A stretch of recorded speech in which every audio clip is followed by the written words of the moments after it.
హిందువులకు పవిత్రమైన ఆవు దూడను బక్రీద్ పండుగ సందర్భంగా వధించడానికి హైదరాబాద్లో పెద్ద ఎత్తున విక్రయిస్తున్నారని బీజేపీ ఎమ్మెల్యే రాజాసింగ్ తెలిపారు.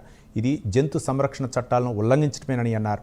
తెలంగాణకు చెందిన ఇద్దరు కేంద్ర మంత్రులు కిషన్ రెడ్డి, బండి సంజయ్ గోమాతను రాష్ట్ర మాతగా ప్రకటించడానికి తమ వంతు కృషి చేయాలని రాజాసింగ్ కోరారు. మా బండి సంజయ్ గారికి కేంద్ర మంత్రి గారు, అదేవిధంగా కిషన్ రెడ్డి గారు కేంద్ర మంత్రి, ఇద్దరు మంత్రులకి నేను ఒక నివేదన చేయాలనుకుంటున్నా, ఒక రిక్వెస్ట్ చేయాలనుకుంటున్నా.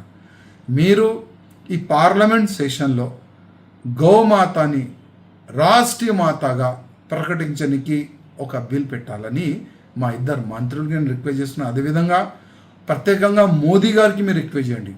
ఎందుకంటే ఒక స్లోగన్ ఉన్నది, దేశ్ ధర్మ కా మాతా హై, దేశ్ ధర్మ కా నాతా హై, గాయ్ హమ్ సబ్కి మాతా హై.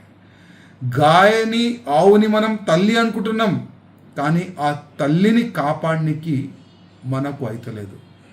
ఇద్దరు కేంద్ర మంత్రులు ఉన్నారు, చాలా వరకు మన ఎమ్మెల్యేస్ ఉన్నారు, మన ఎంపీలు ఉన్నారు.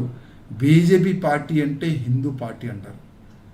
అదే ధర్మం పట్ల మనం నిలబడితే నెక్స్ట్ గవర్నమెంట్ మనది వస్తుందని నేను ఛాలెంజ్ చేస్తున్నా. కానీ గౌరక్షణ గురించి ప్రతి ఒక్క బీజేపీ కార్యకర్త కానీ, ప్రతి ఒక్క హిందూ సంఘాలు కానీ ముందుకు రావాలి.